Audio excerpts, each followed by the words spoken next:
मुहर्रम दा महीना बैत मरहूम फकीर साहिब खान लिगारी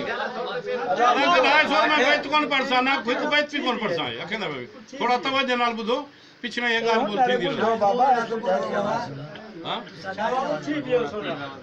हां सही तारीख है की महीना मुहर्रम दा बैत मरहूम फकीर साहिब खान लिगारी जी सारा में ठाईंदड़ शायर सुगड़ फकीर समद लिगारी फरमाइश डॉक्टर गुलाम रसूल फुकराही वाह वाह बैतरजाद अवल नाम अल्लाह जो जै कायम कई कुदरत पोए सराया मोहम्मद मिठो जंहिंखे मिली नबूवत पोए सराया मुश्किल कुशा जंहिंजी हकल में हुई हिशमत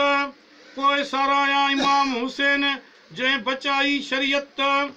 पोए सराया गौसे आज़म जंहिंजी अला हुई अज़मत मां कहिड़ी कयां फ़कीर साहिब खान जी सिफ़त लिगारिन में लाल हो सोणी हुई सूरत फैज़ मिलिल हो फ़कीरी जो फ़हम फज़ीलत सब्र शुक्र ज़िक्र जी हुई अजीब के आदत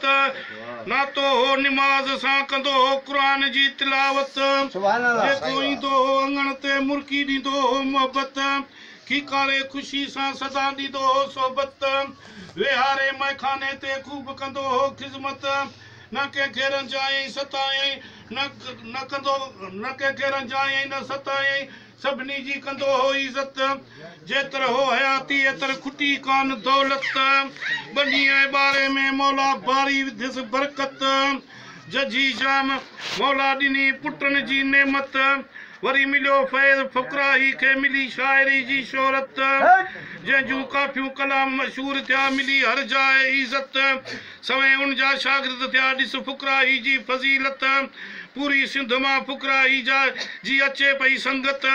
फ़ुकराही जे मैखाने ते मिले पई मोहबत आयल मेहमाननि फनकारनि जी पियो खूब करे ख़िज़मत फ़कीर साहिब खान जी मज़ार ते पई वसे रब जी रहमत आसूं में दूं पुॼाए पियो हामिया हज़रत न्याज़ नगर हले पियो हर महीने में चङी ॾिस चाहत गादी नशीन फ़ुकराही पाण करे पियो पूरत पूरी करे पियो सभिनी जी फ़ुकराही ज़रूरत नबी तंहिंजो वारिस आ मदद आ मौला अली हज़रत